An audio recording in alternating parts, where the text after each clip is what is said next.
Hola amigos, ¿cómo están? Me llamo Martín Garaníbar y bienvenidos a mi podcast Política Peruana. En este podcast analizaremos y comentaremos las últimas novedades sobre la política peruana. Sin más que agregar, empezamos. En el episodio de hoy hablaremos sobre un tema que ha dado mucho debate, que es sobre si tenemos o no tenemos una nueva constitución, porque como todo el mundo sabrá, el Congreso ha hecho algunos cambios a la constitución, permite ahora la bicameralidad, la reelección de congresistas, entonces han cambiado un montón de artículos a la constitución y eso hay gente que dice pues tenemos una nueva constitución, hay otra gente que dice que no tenemos una nueva constitución y para ello es este podcast que se va a dividir en las siguientes partes. Primero vamos a explicar cómo es que Michi se modifica la constitución según la constitución de 1993, específicamente el artículo 206. Después de eso vamos a la pregunta importante. ¿Importa la cantidad o la calidad de los cambios? De ahí tenemos que tener en cuenta el presente, el referéndum del 2018, todo lo que fue la campaña electoral de 2021, todo lo que pasó durante el gobierno Castillo, las reformas constitucionales que hubieron durante ese periodo, las leyes de desarrollo constitucional, la sentencia del Tribunal Constitucional, la 0001-2022, la de la devolución del referéndum, también la sentencia sobre la cuestión de confianza. Así que sin más que agregar, empezamos.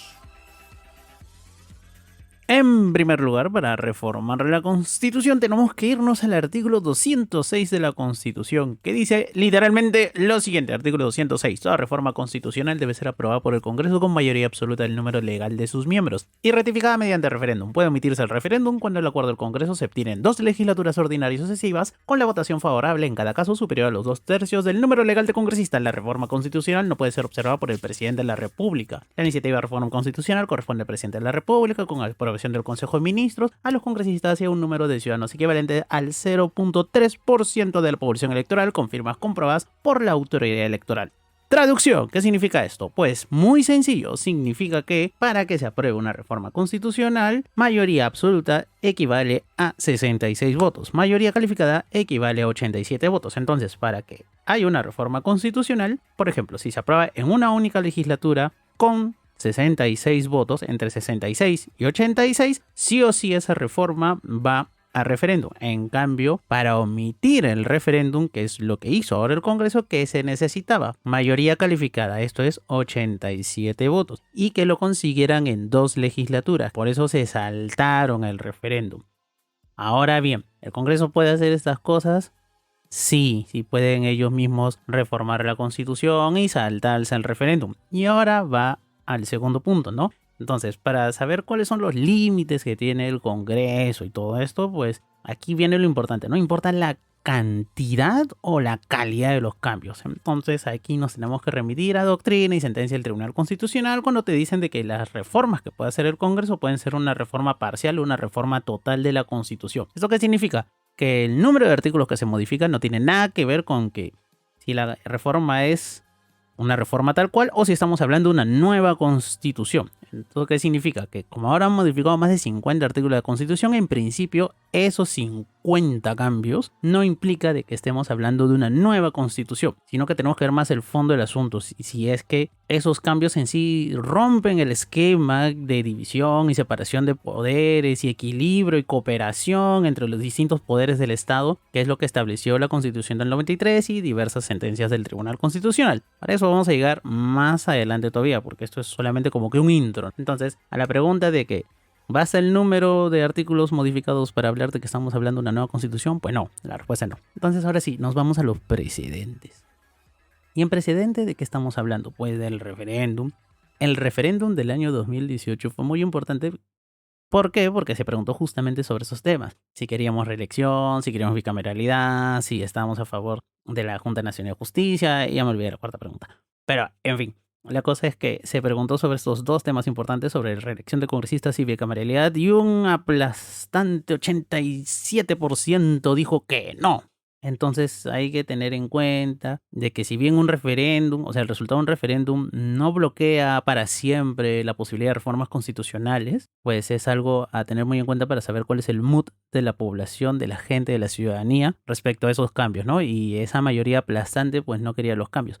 Opinión personal, yo sí creo que deberíamos tener bicameralidad y haber reelección y esas cosas, pero eso es una opinión personal. Otra cosa es que uno imponga esa opinión que es minoritaria a la gran mayoría, ¿no? Entonces, teniendo en cuenta ese precedente del referéndum del año 2018, pues llegamos a la campaña del 2021, ¿no? Y aquí es cuando quiero detenerme más a cuenta, digamos, más a fondo, porque en la campaña electoral del 2021, cuando fue elegido Pedro Castillo, Peter Castell para los amiguis, pues hubo dos bandos claramente diferenciados, ¿no? Por un lado, la gente, digamos, o los partidos políticos o los movimientos sociales que apoyaron a Pedro Castillo, y dentro de las grandes plataformas, digamos, que enarbolaba en ese momento el candidato y posterior presidente Pedro Castillo, estaba el tema del cambio de constitución, asamblea constituyente, etcétera, etcétera, ¿no? La idea, digamos, de toda la gente o la gran mayoría de las personas que apoyaron esa opción tanto en primera vuelta como en segunda vuelta, pues se compran el floro, digamos, o la idea de que el cambio de constitución era algo que tenía que venir, ¿no?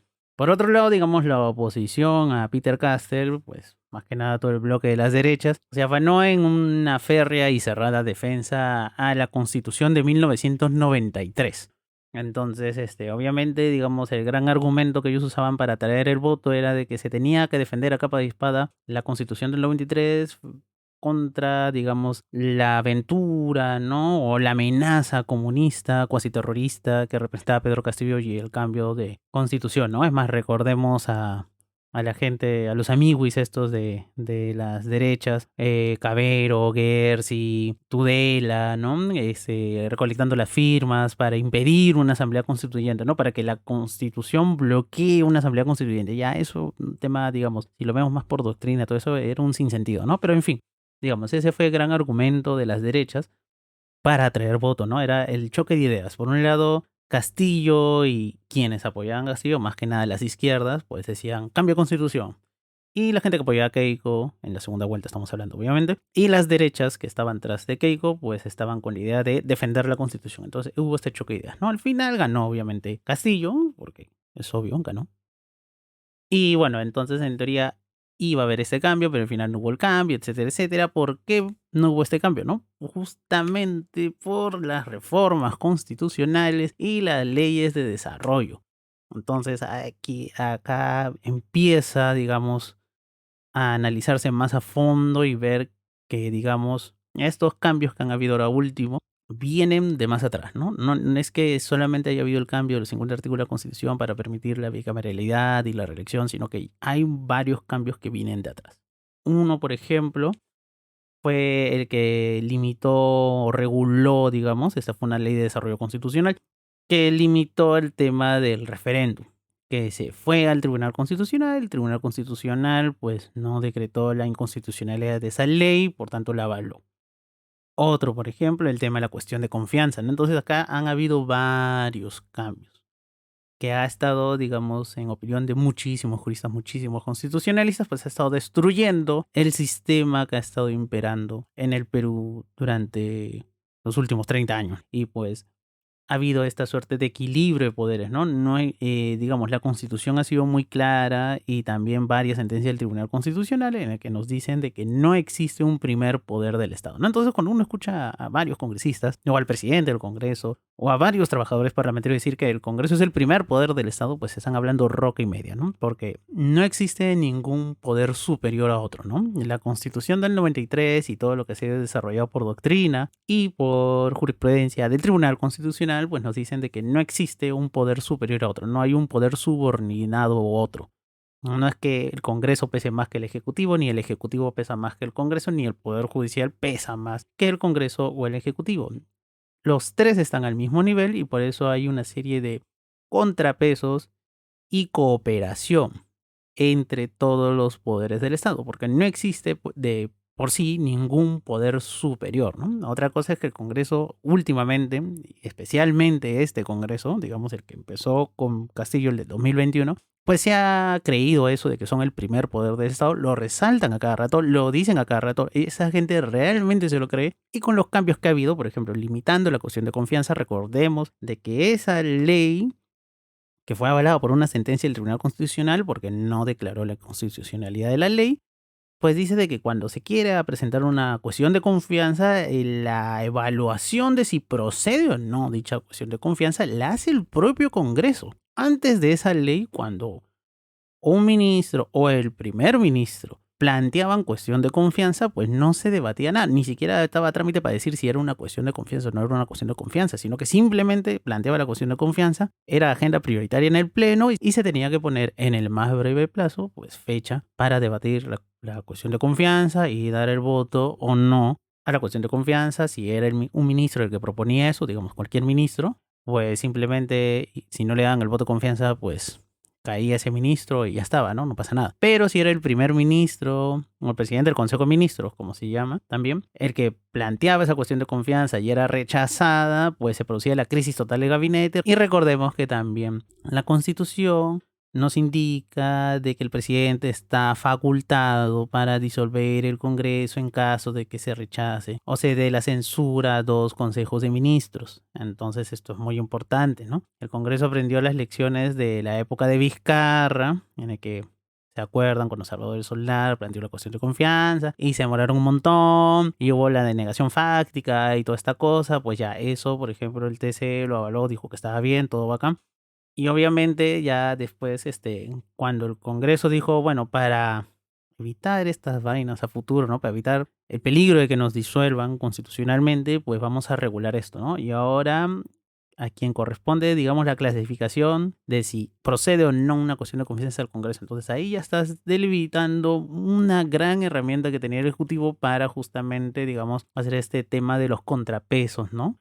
Y forzar, digamos, al Congreso la cooperación necesaria, que es algo que el mismo Tribunal Constitucional ha dicho que es la base, una de las bases de nuestro modelo constitucional. O sea, no solamente somos una democracia, porque el sistema de gobierno es republicano, democrático, sino también el tema de la cooperación, coordinación entre los diversos poderes del Estado. Entonces, con esa ley, por ejemplo, de desarrollo constitucional, que fue el tema de que reguló la cuestión de confianza, pues ahí ya tenemos un primer pare, ¿no? Entonces, ¿cuál ha sido, digamos, el otro gran cambio que ha pasado durante este periodo legislativo? Que también implica de que estamos ante un profundo cambio en la Constitución, el tema de la sentencia de la regulación del referéndum.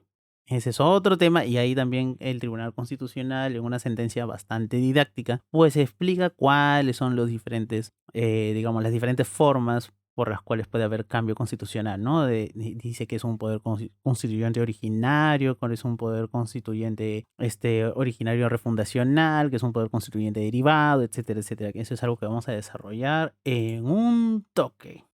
Al respecto sobre los límites que tiene el Congreso para hacer o no cambios en la Constitución, pues tenemos que remitirnos a la sentencia del Tribunal Constitucional que recogió el tema de la regulación del referéndum. Esta sentencia, como dije, ya es bastante didáctica y acá incluye en el fundamento número 82 un cuadro muy didáctico que te explica, ¿no? Te dice, la Constitución vigente hace referencia a la posibilidad de que el constituyente derivado someta a referéndum la reforma total de la Constitución. Para explicar esto dice, es factible esquematizar lo siguiente en el siguiente detalle. Y te hacen un cuadro, ¿no? Y te pone tipo de reforma total, incluyendo las cláusulas de intangibilidad. Las cláusulas de intangibilidad son, como yo dije hace un rato, el núcleo duro. Por ejemplo, derechos fundamentales, forma de gobierno, organización territorial. Esos son, digamos, las cláusulas de intangibilidad, ¿no? Por ejemplo, no podemos cambiar de una democracia a una monarquía, tenemos un sistema de gobierno presidencialismo atenuado, no podemos cambiar un presidencialismo duro o un parlamentarismo sin que esto incluya destruir alguna cláusula de intangibilidad. Entonces, por eso, pues. Entonces, si queremos hacer un cambio total que incluya las cláusulas de intangibilidad, pues tenemos que ir a un poder constituyente originario refundacional. ¿Cuál es el mecanismo para hacerlo? O sea, ¿dónde está regulado? No está regulado en ningún momento por ninguna ley porque este es un acto prejurídico. ¿Y por qué es un acto prejurídico? Porque un poder constituyente originario, fundacional, que es cuando se crea un país, o refundacional, que es cuando se cambia la forma de gobierno, digamos, el modelo básico de Estado. Y esto se da porque obviamente la ciudadanía quiere un nuevo sistema. Por eso es un acto prejurídico, porque no está regulado por ninguna ley lo puede limitar. ¿Y cuál es el resultado o el objeto de todo este tipo de reforma? Crear una nueva constitución. Una nueva constitución. Por eso no tiene límites, es un poder absoluto en ese sentido. Puede hacer y deshacer lo que quiera. puede crear más derechos fundamentales, puede suprimir algunos, puede limitar otros, puede crear una nueva forma de gobierno, puede crear un nuevo régimen territorial, puede hacer muchos cambios. Obviamente esa es una caja de Pandora porque puede salirte o muy bien o te puede salir muy mal. Pero ahí van las cosas, ¿no? Por eso hay elecciones para una asamblea constituyente y ahí se refleja el pluralismo político que existe en el país. Y pues estos manes, los constituyentes, pues tendrán que negociar una nueva constitución. Por el contrario, cuando se quiere hacer una reforma total o parcial que no incluye las cláusulas de intangibilidad, eso significa que tiene límites impuestos por la propia constitución, estamos hablando de un poder constituyente derivado, que es un poder constituido. Ese es el poder que tiene actualmente el Congreso. Acá sale, ¿no? Mecanismo para hacer este cambio, ¿no? Total o parcial, sin incluir cláusulas de intangibilidad. Es el Congreso de la República más referéndum, lo que decía la primera parte del primer párrafo del artículo 206 de la Constitución, que te dice, ¿no? Que una reforma constitucional se aprueba por mayoría absoluta, 66 votos, y se somete a referéndum o mayoría calificada en 2 legislaturas, ¿no? Que aquí dice Congreso de la República y referéndum o doble votación calificada. La doble votación calificada actualmente son 87 votos. ¿Qué es lo que pasó ahora? ¿No? En 2 legislaturas, 87 votos o más, aprueban una reforma constitucional que en este caso es solamente la última reforma que han aprobado, es la de la bicameralidad y la reelección de congresistas, ¿no? O sea, han creado un Senado, una Cámara de Diputados y permiten la reelección de congresistas, entonces bueno, de ahora de senadores y diputados, entonces, pues ya está, ¿no? Entonces, ¿el Congreso podía hacer ese cambio? Bueno, ya dijimos que sí, ¿no? ¿Cuál es el objeto o el resultado de este tipo de reforma, no? La misma Constitución, la del 93, que puede haber sido reformada total o parcialmente.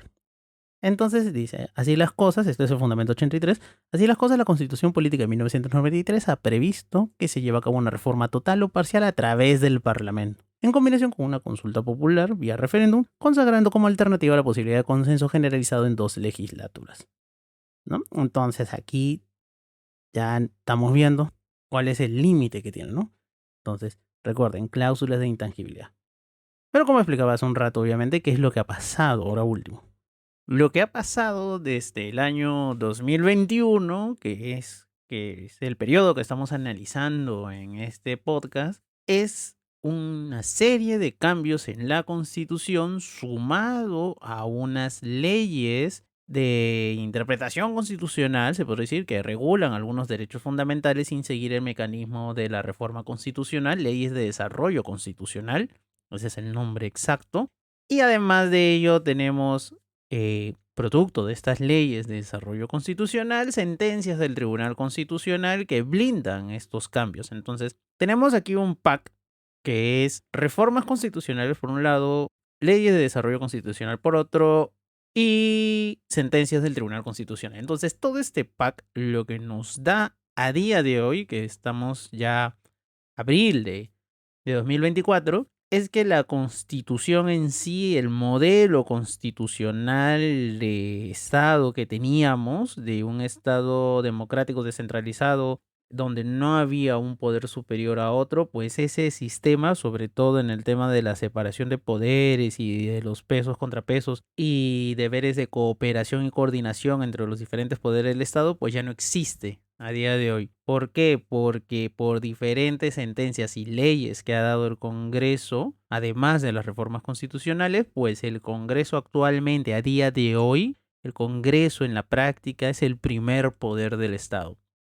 ¿Qué quiere decir esto? Que el Congreso es un poder superior al Ejecutivo y al Judicial. ¿Por qué? Recordemos la sentencia, por ejemplo, del TC de que al Congreso le exime de control judicial en prácticamente todas sus actuaciones. O sea, pone unos límites muy puntuales, pero ya no hay este control judicial sobre decisiones del Congreso. ¿Por qué? Porque se ha tomado una muy mala costumbre, que es algo que está en la Constitución, que por ejemplo muchos constitucionalistas, yo recuerdo con las clases que llevaba de Derecho Constitucional y también de Derecho Parlamentario, cuando te dicen, ¿no? Atribuciones exclusivas y excluyentes del Congreso. O sea, atribuciones exclusivas del Congreso hay muy pocas, excluyentes prácticamente ninguna. O sea, porque si tú te pones a pensar en la mayoría de los casos, por ejemplo, la mayoría de las funciones del Congreso son funciones compartidas, entonces no son ni exclusivas ni excluyentes.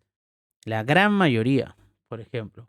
Pero bueno, en fin, de este pequeño párrafo se han agarrado los congresistas y han estado desarrollando toda una serie de mecanismos legales, costumbre parlamentaria, mala costumbre parlamentaria en realidad. Y pues bueno, han sacado ese mamarracho, ¿no? De sentencias con un TC que ellos han impuesto, con un defensor del pueblo que ellos han impuesto, con, digamos, unas leyes que ellos mismos están cambiando para sus propios beneficios. El problema con el Congreso, con los congresistas actuales, es que se creen eternos, creen que van a ser reelegidos y estas cosas. Claro, en realidad los congresistas son anexos de diversas mafias que tienen representación parlamentaria, ¿no? Pero esto ya es otra cosa, ¿no? Esto ya es material para otro podcast. Pero en fin, a modo de resumen y ya conclusión prácticamente, porque ya estamos en la parte final del podcast, pues ¿qué podemos decir? Que de contrabando, ¿no? Por la puerta de atrás nos han metido una nueva constitución, en realidad.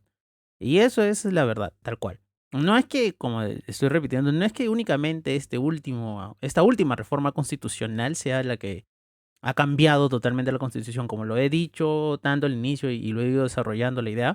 Pues el hecho de que cambies de por sí de golpe 50 o 100 artículos de la Constitución no implica de que estamos hablando de una nueva Constitución.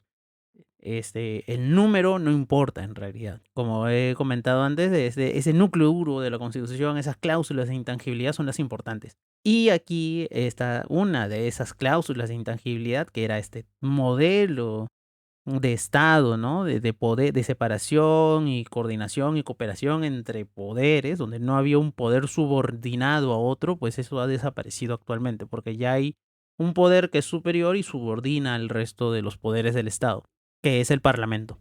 Entonces, ¿podemos decir de que ahora nos ha metido contrabando una nueva constitución? Pues sí. Y lo peor de todo es que esto, por ejemplo, toda esta nueva constitución, que ni siquiera nos han dado la opción de validar estos cambios por referéndum, teniendo en cuenta obviamente el precedente del referéndum del 2018, o sea, sé que no están obligados legalmente a hacer esto, que la Constitución les permite hacer esos cambios, pero obviamente por buena práctica, democracia, por salud democrática hubiera sido lo ideal, pero obviamente estos manes sabían de que si proponían algo ellos, pues obviamente no les iban a hacer caso, entonces pues nada, no van a hacer nada, ¿no? Y pues bueno, amigos, de esta forma nos han metido de contrabando una nueva constitución. La constitución de 1993 ha muerto, amigos. Tenemos una nueva constitución. Entonces, pues es algo curioso porque aquellos que juraron y rejuraron y recontrajuraron defender la constitución, pues fueron los que la cambiaron, ¿no? Y aquellos que prometían cambiarla, pues al final no hicieron nada, ¿no? Ironías del destino, ¿no?